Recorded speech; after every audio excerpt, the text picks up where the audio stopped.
नमस्कार दोस्तों।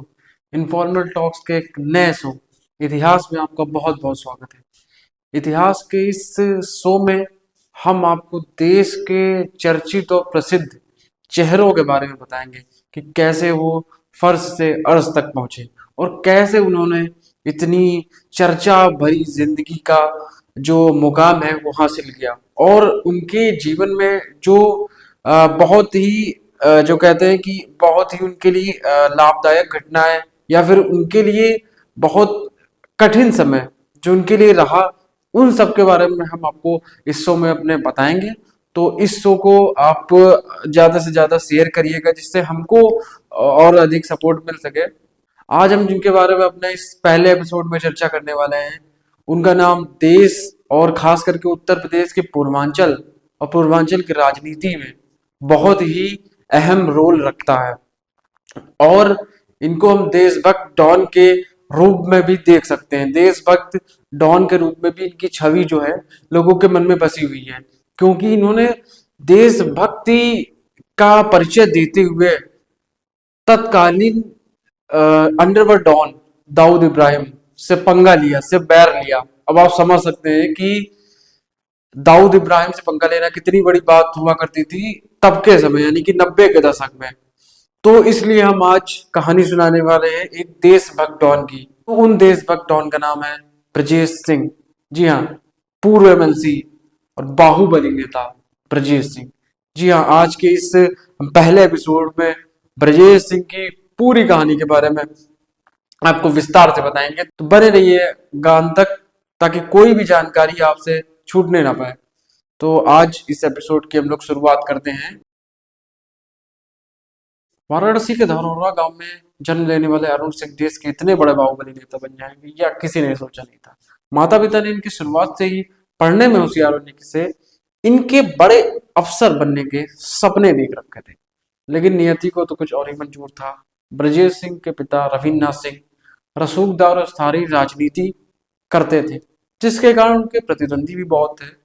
बाद में ब्रजेश सिंह अपनी ग्रेजुएशन की पढ़ाई पूरी करने के लिए, जैसे कि 12th तक उन्होंने गांव में जिले में ही पढ़ा, उसके बाद वो वाराणसी कॉलेज में एडमिशन लेते हैं। इसके बाद अपनी पढ़ाई वो शुरू कर देते हैं। ब्रजेश सिंह के जीवन में एक टर्निंग पॉइंट ये रहा कि जब ब्रजेश सिंह कॉलेज से अपनी पढ़ाई पूरी कर रहे थे तो अचानक उनकी लाइफ में एक ऐसा टर्निंग पॉइंट आया जिसने उनको होनहार विद्यार्थी के जीवन से एक गैंगस्टर बनने की ओर मोड़ दिया। और उसका कारण था 27 अगस्त 1984 को राजनैतिक प्रतिद्वंदियों हरिहर सिंह और उसके साथियों द्वारा उनके पिता की हत्या कर देना। जैसे ही इस बात का पता ब्रजेश सिंह को चला तो वो अपने गांव की ओर भागे और अपने पिता के अंतिम संस्कार के साथ ही उन्होंने एक कसम खाई कि अपने पिता की हत्या में शामिल किसी भी हत्यारे को वो जीवित नहीं छोड़ेंगे। एक साल नहीं बीता कि 27 मई 1985 को ब्रजेश सिंह ने अपने पिता के हत्यारे हरिहर सिंह की AK-47 से गोली मारकर हत्या कर दी। इस हत्याकांड से इलाके में सनसनी फैल गई। पहली बार ऐसा था जब इलाके में AK-47 का इस्तेमाल हुआ था। इस कांड के बाद पहली बार पुलिस के रिकॉर्ड में ब्रजेश सिंह पर केस दर्ज हुआ था, लेकिन ब्रजेश अब भी पुलिस से बहुत दूर थे। लेकिन ब्रजेश के अंदर बदले की आग कभी भी समाप्त नहीं हुई थी, जिसके कारण 9 अप्रैल 1986 को तब का वाराणसी और आज का चंदौली का सिकरौरा में भयानक हत्याकांड हुआ।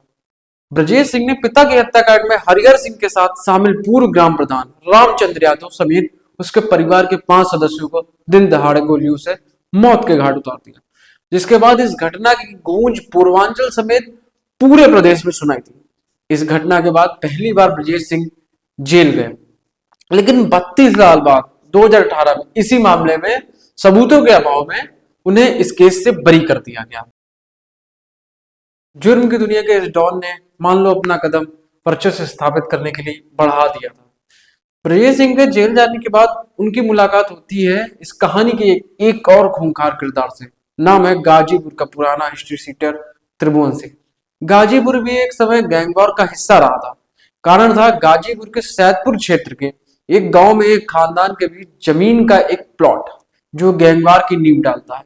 उस समय एक तरफ साहेब सिंह जिसका चहेता त्रिभुवन सिंह, जिसके पिता की जमीनी रंजिश के चलते हत्या कर दी जाती है और आरोप लगता है मखनू सिंह और उसके गैंग पर। इसके बाद गाजीपुर से लेकर वाराणसी तक कई हत्याएं होती है। एक तरफ मखनू सिंह गैंग था जिसमें साधु सिंह जैसे गैंगस्टर, और दूसरी तरफ साहिब सिंह गैंग जिसमें त्रिभुवन सिंह और बाद में ब्रजेश सिंह भी शामिल हुए। फिर कहानी में एक नया मोड़ होता है। साहिब सिंह की पेशी के दौरान हत्या कर दी जाती है और आरोप लगता है मखनू सिंह गैंग के साधु सिंह और मुख्तार अंसारी पर। और फिर शुरू होता है ब्रजेश सिंह के गैंगस्टर और माफिया बनने का नया अध्याय। मखनू सिंह की हत्या हो जाती है और गैंग की कमान आती है साधु सिंह के पास। दोनों गैंग के बीच हत्याओं का दौर शुरू हो जाता है। 1988 में त्रिभुवन सिंह के भाई की हत्या के बाद आरोप मुख्तार और साधु सिंह पर लगता है। साहेब सिंह और त्रिभुवन सिंह के बड़े भाई की हत्या से गुस्साए दोनों साधु सिंह को मारने की फिराक में थे। इधर ब्रजेश गैंग में अपनी पकड़ और अधिक मजबूत कर रहे थे। 1990 में फिल्मी अंदाज में ब्रजेश सिंह ने खतरनाक हत्याकांड को अंजाम दिया। पुलिस की वर्दी पहनकर गाजीपुर के जिला अस्पताल में साधु सिंह की हत्या कर दी। साधु सिंह की हत्या के बाद गैंग की कमान मुख्तार के हाथ आ गई थी।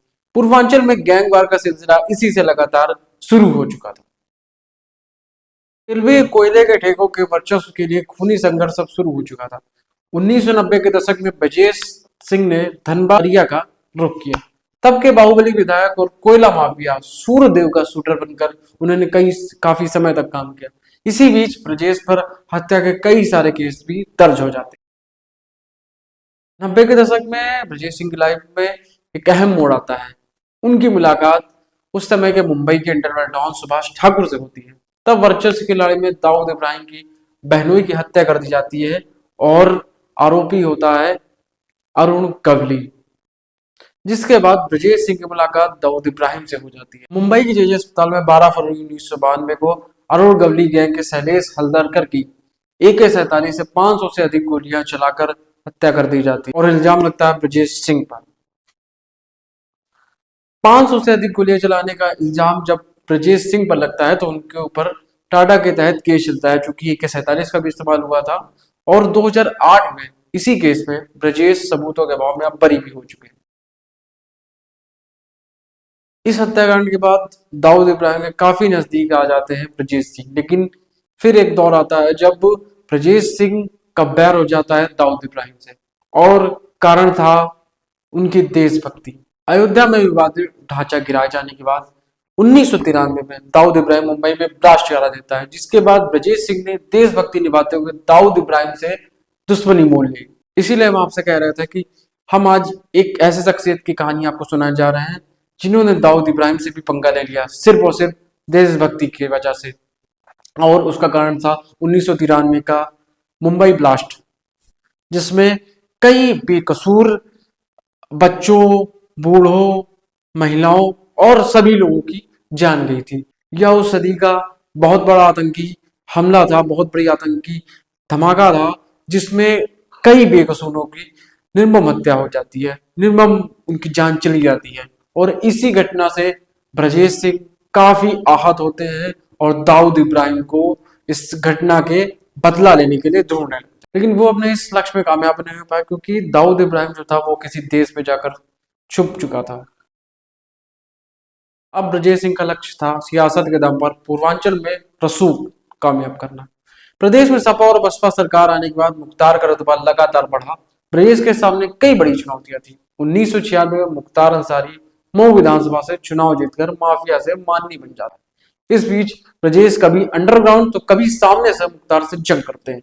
लेकिन 20वीं सदी आते आते ब्रजेश सिंह को भी अप्रत्यक्ष तौर पर भाजपा के कुछ बड़े नेताओं का संरक्षण मिल चुका था। ब्रजेश सिंह ने वर्चस्व स्थापित करने के लिए गाजीपुर में मुख्तार की नाक के नीचे उसरी चिट्ठी कांड कर डाला। इस कांड में ब्रजेश मुख्तार की गैंग वॉर में 3 लोगों की भी मौत हुई। इसी कांड से ब्रजेश के घायल होने और यहाँ तक कि उनके मरने की अफवाह भी उड़ी। इसी के बीच 2002 विधानसभा चुनाव में 1985 लगातार जीत दर्ज कर रहे मुख्तार अंसारी के भाई अफजाल अंसारी यहाँ से चुनाव हार जाते और जीत होती है बीजेपी के कृष्णानंद राय की। बीजेपी के कृष्णानंद राय के जीतने के बाद ब्रजेश सिंह का संरक्षण बढ़ गया था, जिसके बाद कृष्णानंद राय और ब्रजेश सिंह की जोड़ी मुख्तार के लिए चुनौती बन गई थी। लेकिन 2005 में मुख्तार की साजिश से कृष्णानंद राय की हत्या से हनक और बढ़ गई, जिसके बाद ब्रजेश काफी समय तक फरार रहे। पुलिस ने उन पर 5 लाख का इनाम भी रखा। इसी बीच 2008 में उड़ीसा से ब्रजेश सिंह की गिरफ्तारी हो जाती है। जानकारी के अनुसार उनके बड़े भाई उदयनाथ सिंह की राजनीति में आ जाने के कारण उन्हें सियासत का अंडरकवर भी मिल रहा था। समय आ गया था माफिया ब्रजेश के माननी बनने का। 2013 में ब्रजेश सिंह के चचेरे भाई सतीश सिंह की दिन दहाड़े गोली मारकर हत्या कर दी जाती है, जिसके बाद पूर्वांचल में फिर से गैंगवार की आशंका बढ़ने लगती है, आशंका लोग जताने लगते हैं। लगभग 3.5 दशक के आपराधिक जीवन में ब्रजेश सिंह पर 30 से अधिक संगीन केस दर्ज होते हैं।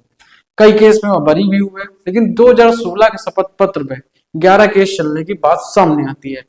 1998 में ब्रजेश के बड़े भाई उदयनाथ सिंह वाराणसी क्षेत्र से एमएलसी हुए। जेल में रहते हुए 2012 में ब्रजेश ने चंदौली की सैयद राजा विधानसभा सीट से भारतीय समाज पार्टी के टिकट से चुनाव लड़ा, जिसमें वह हार भी गए। लेकिन इसके बाद 2010 में उनकी पत्नी अन्नपूर्णा बसपा की टिकट पर एमएलसी बनी। इसके बाद ब्रजेश सिंह 2016 में वाराणसी से एमएलसी हुए और माफिया से माननी बन गए। 2022 में भी उनकी पत्नी एमएलसी का चुनाव निर्दलीय जीती है। सन 2022 में 13 साल बाद ब्रजेश सिंह की जमानत पर जेल से रिहाई हो जाती है। तो ये आज हमने माफिया से माननी बने ब्रजेश सिंह देशभक्त डॉन की कहानी आप लोगों को सुनाई, और ऐसे ही व्यक्तित्व, ऐसे ही चर्चित चेहरों की कहानियां और उनकी जो जीवन परिचय है उनका, वो जानने के लिए आप हमारे इस शो को ज्यादा से ज्यादा पसंद करें, इस वीडियो को लाइक करें और ज्यादा से ज्यादा शेयर करें, ताकि हम दुगनी ऊर्जा से आपके लिए ऐसे चर्चित चेहरों, ऐसे रोचक कहानी वाले व्यक्तित्वों का परिचय आपके सामने ला सके। तो आज के इस पहले एपिसोड में हमने आपको ब्रजेश सिंह की कहानी सुनाई। ऐसे ही अन्य लोगों की कहानियां, ऐसे चर्चित लोगों की कहानियां हम आपके सामने लाते रहेंगे। हमें इनफॉर्मल टॉक को अपना सपोर्ट और अपना प्यार ऐसे ही देते रहें, और आप सुरक्षित रहें, स्वस्थ रहें, यही हमारी कामना है।